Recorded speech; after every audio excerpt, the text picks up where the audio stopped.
Assalamualaikum warahmatullahi wabarakatuh. Halo semuanya, selamat datang kembali di channel YouTube Sobat Pembelajar. Pada video kali ini saya akan berbagi materi tentang sistem sirkulasi darah.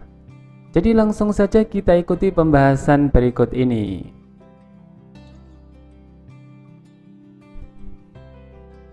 Sistem peredaran darah. Sistem peredaran darah atau disebut dengan sistem kardiovaskuler adalah sistem organ yang terdiri atas jantung, komponen darah, dan pembuluh darah yang berfungsi untuk mengedarkan zat, hormon, getah bening, dan nutrisi lainnya ke dan dari seluruh sel dan jaringan tubuh, serta memiliki fungsi vital untuk menjamin kelangsungan hidup manusia. Selain mengantarkan darah, oksigen, dan juga nutrisi, berikut ini adalah peran atau fungsi sistem peredaran darah. Yang pertama, mengeluarkan zat-zat sisa metabolisme berupa CO2 atau karbon dioksida melalui paru-paru. Yang kedua, melawan berbagai infeksi sehingga mencegah penyakit. Yang ketiga, membawa hormon penting ke seluruh bagian tubuh. Yang keempat, mengatur kadar pH dan suhu tubuh agar tetap stabil. Yang kelima, memelihara fungsi berbagai sistem organ dalam tubuh. Yang keenam, membantu proses pemulihan luka atau cedera.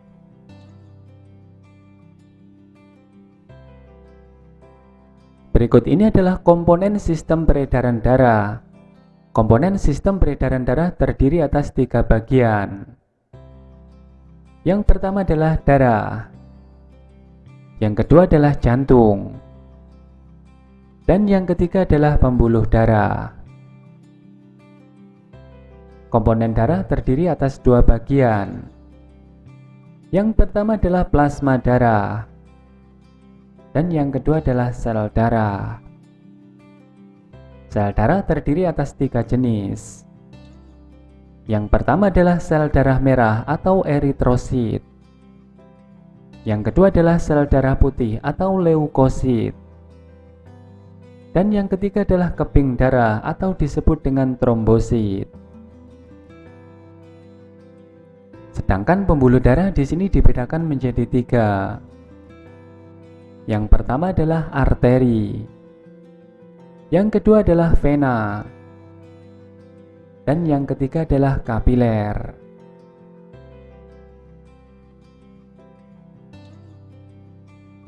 Pada video kali ini kita akan fokus untuk membahas darah terlebih dahulu.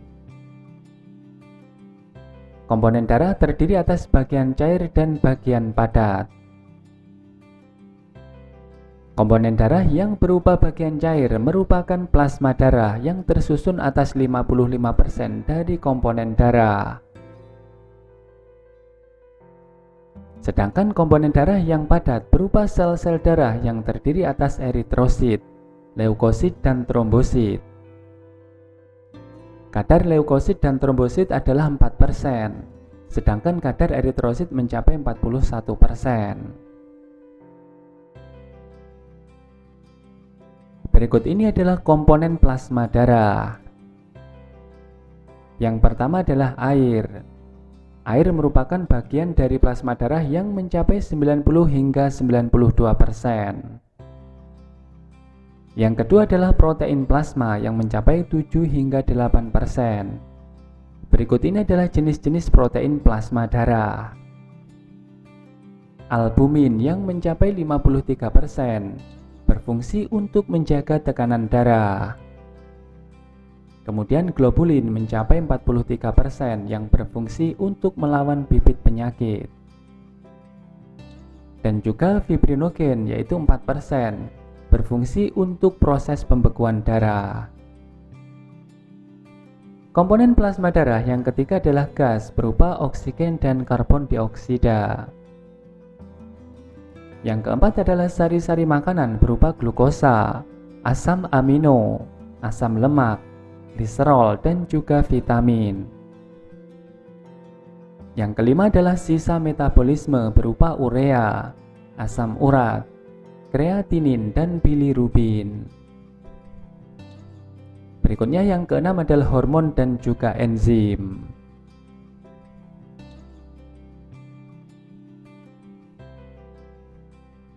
Berikut ini adalah jenis-jenis sel darah. Sel darah dibedakan menjadi 3. Yang pertama adalah eritrosit atau sel darah merah. Yang kedua adalah trombosit atau keping darah. Dan yang ketiga adalah leukosit atau sel darah putih. Leukosit dibedakan menjadi 2. Yang pertama adalah granulosit. Granulosit merupakan sel darah putih yang bergranula. Granulosit ini terdiri atas 3 jenis. Yang pertama adalah basofil. Yang kedua adalah eosinofil. Yang ketiga adalah neutrofil. Leukosit berikutnya adalah yang bersifat agranulosit, yaitu tidak bergranula. Terdapat 2 jenis leukosit yang bersifat agranulosit. Yang pertama adalah monosit, dan yang kedua adalah limfosit. Berikut ini adalah sel hasil diferensiasi dari monosit, sel dendritik, dan sel makrofag.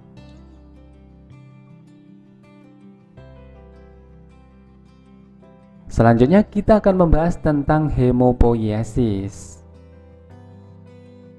Hemopoiesis atau disebut juga dengan hematopoiesis adalah peristiwa pembuatan sel darah. Sel darah yang dimaksudkan adalah sel darah merah, sel darah putih, dan platelet atau keping darah.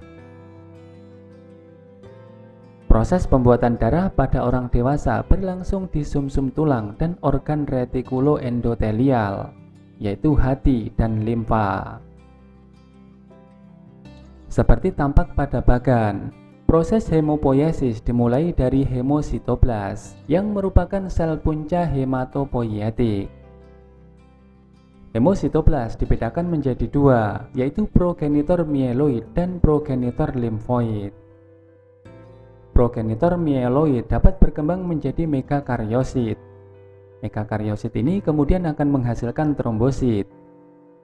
Selain itu, progenitor mieloid juga dapat menjadi eritrosit, sel emas, dan mieloblas. Mieloblas kemudian dapat menghasilkan basofil, neutrofil, eosinofil, dan juga monosit.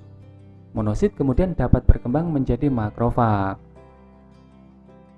Sedangkan progenitor limfoid dapat menghasilkan sel natural killer yang merupakan limfosit granular yang besar dan juga limfosit kecil.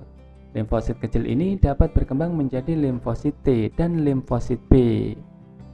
Limfosit B dapat berkembang menjadi sel plasma yang dapat menghasilkan antibodi.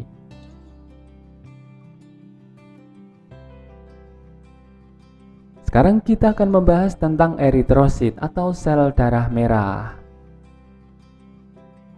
Bentuk sel eritrosit adalah bulat bikonkav dan tidak berinti. Diameter eritrosit adalah 7-8 mm dengan ketebalan 1 hingga 2 mm. Jumlah eritrosit antara 4 hingga 5 juta tiap cc darah orang dewasa. Adapun usia eritrosit rata-rata adalah 120 hari. Pada bayi, eritrosit dibentuk di hati dan limfa, sedangkan pada orang dewasa dibentuk di sumsum tulang merah, tulang pipi, dan epifisa tulang pipa. Eritrosit berfungsi untuk mengangkut oksigen karena mengandung hemoglobin. Kondisi kekurangan hemoglobin berakibat anemia. Hal ini akan menyebabkan tubuh kekurangan oksigen dan berwarna kebiru-biruan. Berikut ini adalah hasil perombakan eritrosit yang sudah tua. Yang pertama adalah hemin. Hemin ini kemudian diubah menjadi zat warna empedu, yaitu bilirubin yang berwarna hijau biru dan juga biliverdin yang berwarna hijau. Selanjutnya Fe. Fe ini diambil dan disimpan di dalam hati, lalu dibawa ke sumsum merah tulang. Lalu ada globin. Globin ini berfungsi untuk membentuk hemoglobin baru.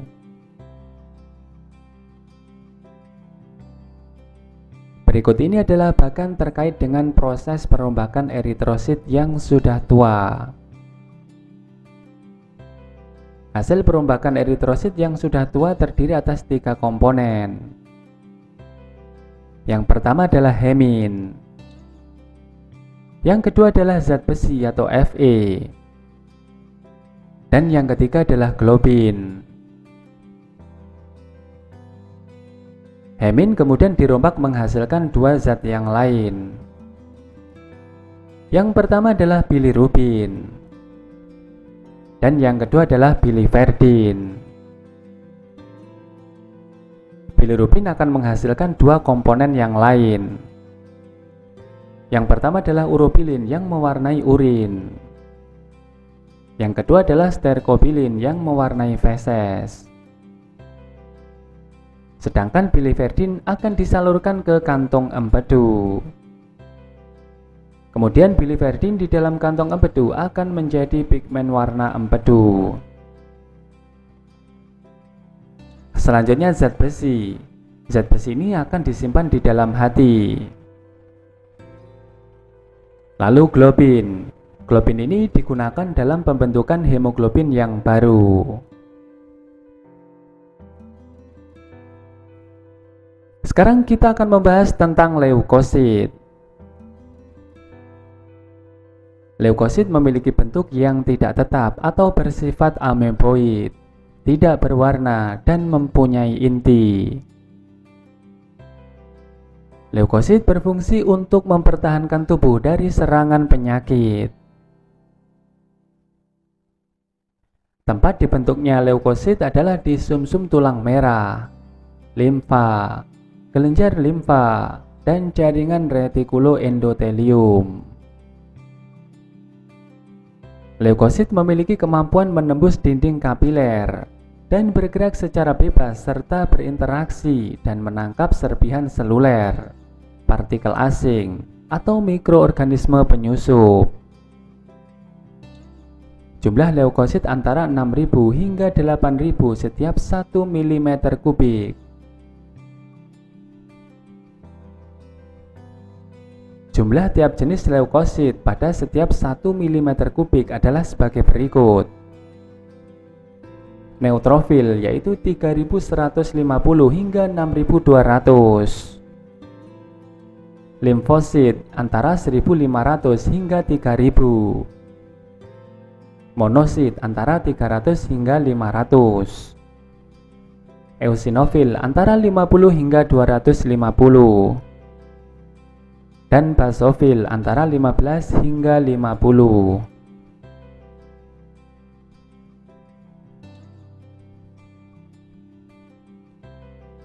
Sel darah putih yang pertama kita bahas adalah basofil.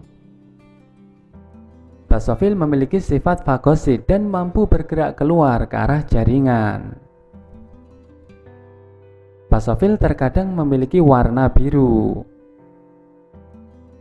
Basofil ini memiliki diameter antara 12 hingga 15 mikrometer. Mempunyai jumlah 0,01 hingga 0,03% dari sel darah putih. Basofil memiliki granula yang kasar.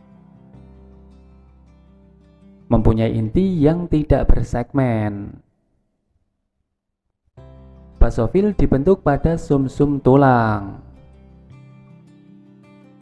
Basofil dapat bekerja apabila terjadi alergi terhadap tubuh dengan cara mengaktifkan dan mengeluarkan histamin, sehingga terjadi pembuluh darah yang membesar atau terjadi peristiwa peradangan.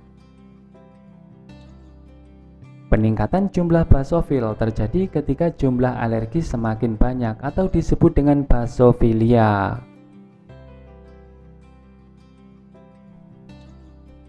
Berikut ini adalah fungsi basofil. Yang pertama, memberikan reaksi terhadap alergi dan reaksi terhadap antigen. Yang kedua, mencegah terjadinya penggumpalan pada pembuluh darah. Yang ketiga, membantu memperbaiki luka. Dan yang keempat, untuk memperbesar pembuluh darah.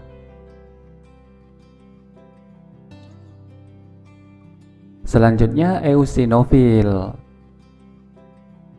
Eosinofil memiliki nukleus dengan dua lobus yang terletak di tengah. Memiliki sifat fagosit dan juga memiliki sifat asam. Eosinofil ini terkadang berwarna merah. Mempunyai zat kimia, ribonuklease, histamin dan juga lipase. Jumlah eosinofil sekitar 7% dalam sel darah putih.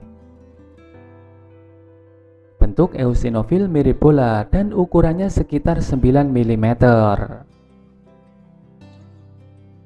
Diameter 10–12 mikrometer. Masa hidup eosinofil antara 8 hingga 12 hari. Eosinofil ini dibentuk di dalam sumsum tulang.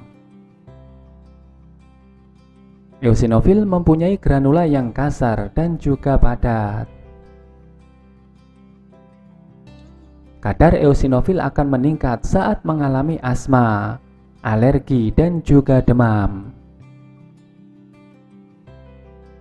Berikut ini adalah fungsi eosinofil. Yang pertama adalah membantu mengontrol respon imun, terutama terhadap alergi.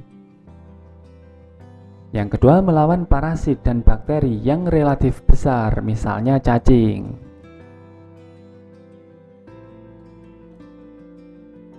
Selanjutnya adalah neutrofil. Neutrofil merupakan salah satu kelompok leukosit yang bersifat granulosit. Yang kedua, jumlah neutrofil antara 50 hingga 60% di dalam sel darah putih. Disebut sebagai polimorfonuklear sebab selnya memiliki bentuk yang tidak biasa dan mempunyai 3 inti sel. Memiliki sifat fagosit yang menyerang dengan hidrogen peroksida, oksigen radikal bebas, serta hipoklorit. Neutrofil memiliki ukuran kurang lebih 8 mm. Waktu hidup antara 6 hingga 20 jam. Neutrofil ini diproduksi di sumsum tulang hingga 100 miliar dalam tiap harinya dan dapat meningkat hingga 10 kali lipat apabila terjadi inflamasi yang kuat.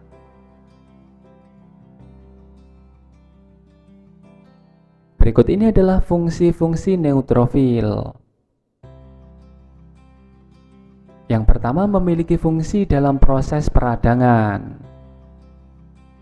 Yang kedua, menghancurkan mikroorganisme, kemudian memakannya atau fagositosis. Yang ketiga, sebagai sel pertahanan tubuh untuk melawan infeksi.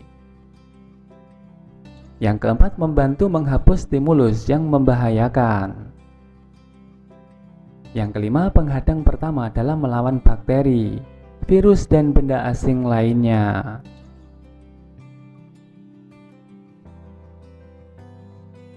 Sekarang kita akan membahas tentang monosit. Jumlah monosit setiap 1 mm kubik leukosit adalah 300 hingga 500.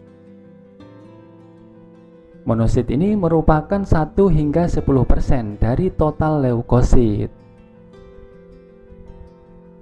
Waktu hidup cenderung lebih lama dari neutrofil. Monosit ini cepat bergerak dan tersebar ke seluruh tubuh dalam waktu 3 hari dengan masuk ke dalam jaringan tertentu yang kemudian menjadi makrofag. Monosit ini bersifat fagosit terhadap bakteri, virus, dan infeksi lainnya maupun puing-puing sel, Monosit juga bersifat motil dengan bentuk inti bulat. Tidak memiliki butiran halus pada sel atau granula. Monosit dapat terdiferensiasi menjadi makrofage dan sel dendritik.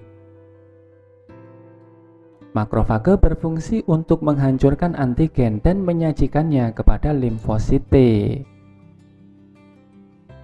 Sedangkan sel dendritik mampu mengikat antigen dan menyajikan potongan protein dari antigen tersebut pada kompleks MHC bagi sel T dan sel B.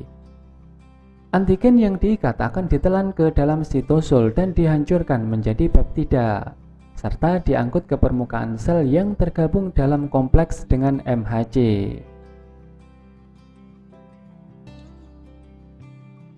Berikut ini adalah fungsi monosit. Yang pertama, untuk menghancurkan sel-sel asing. Yang kedua, untuk mengangkat jaringan yang sudah mati. Yang ketiga, untuk membunuh sel-sel kanker. Yang keempat, sebagai pembersih dari fagositosis yang dilakukan oleh neutrofil. Yang kelima, merangsang leukosit lain untuk melindungi tubuh. Selanjutnya kita akan membahas tentang limfosit. Limfosit ini berjumlah 20 hingga 25% dari seluruh sel darah putih.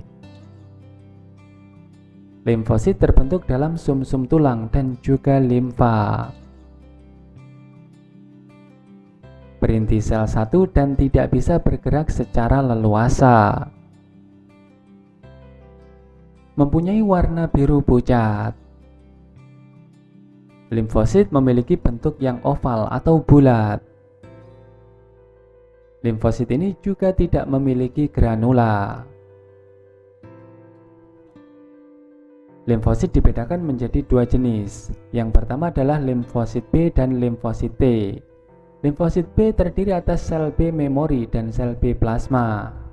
Sedangkan limfosit T terdiri atas sel T helper, sel T sitotoksik, sel T memori, dan sel T supresor.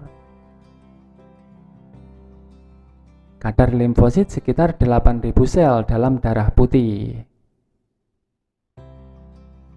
Peningkatan limfosit dapat menyebabkan leukemia. Berikut ini adalah fungsi limfosit. Yang pertama, untuk menghasilkan antibodi. Yang kedua, untuk mengaktifkan sistem kekebalan tubuh. Yang ketiga, membuang bahan kimia dan dapat menghancurkan patogen. Yang keempat, melindungi sel normal tubuh. Yang kelima, mengetahui patogen tertentu. Dan yang keenam, untuk melawan sel kanker.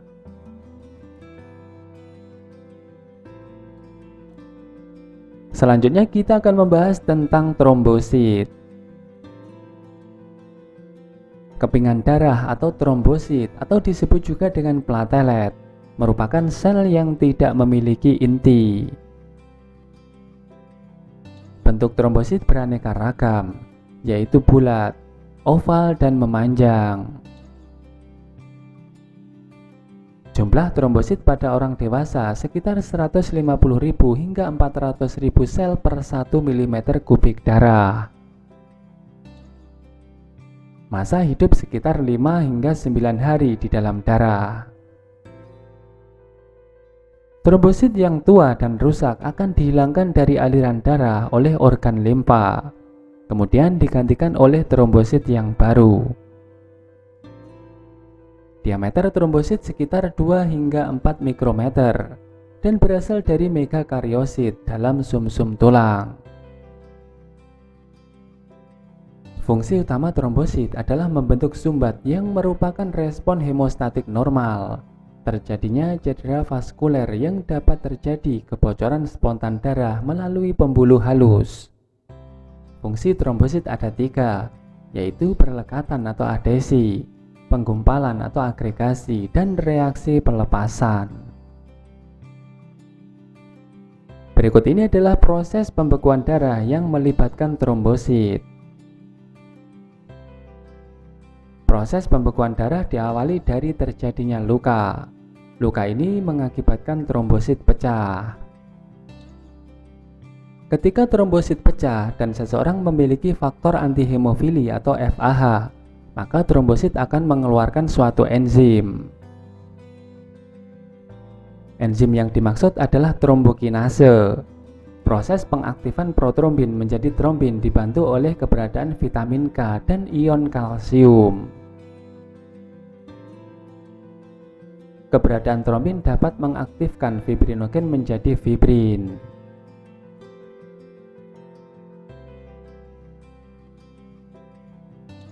Sekarang kita akan membahas tentang golongan darah.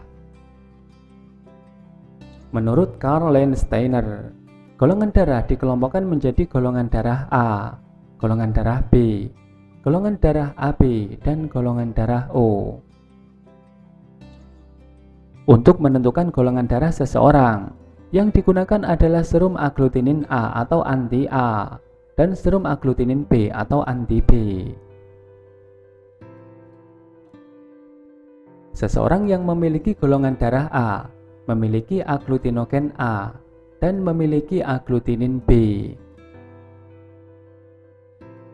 Seseorang yang memiliki golongan darah B memiliki agglutinogen B dan agglutinin A.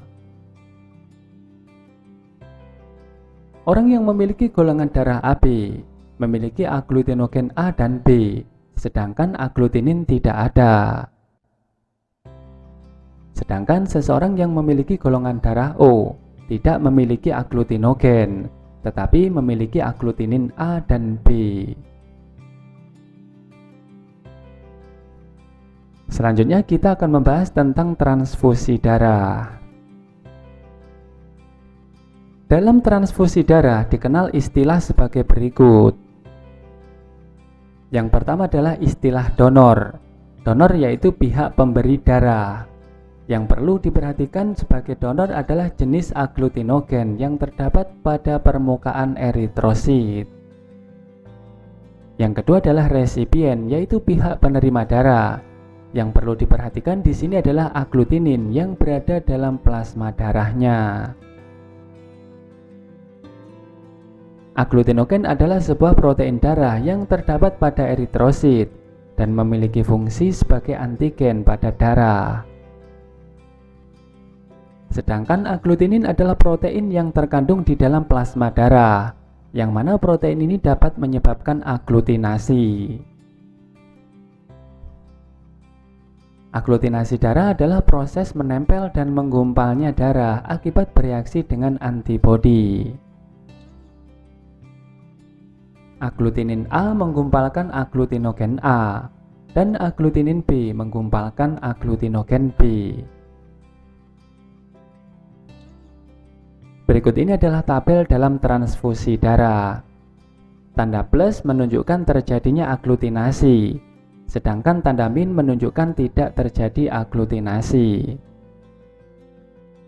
Tampak pada tabel, golongan darah O sering disebut sebagai donor universal atau dapat mendonorkan darah ke seluruh golongan darah karena tidak memiliki agglutinogen. Sementara itu, golongan darah AB disebut dengan resipien universal karena tidak memiliki agglutinin, sehingga dapat menerima darah dari golongan darah apapun.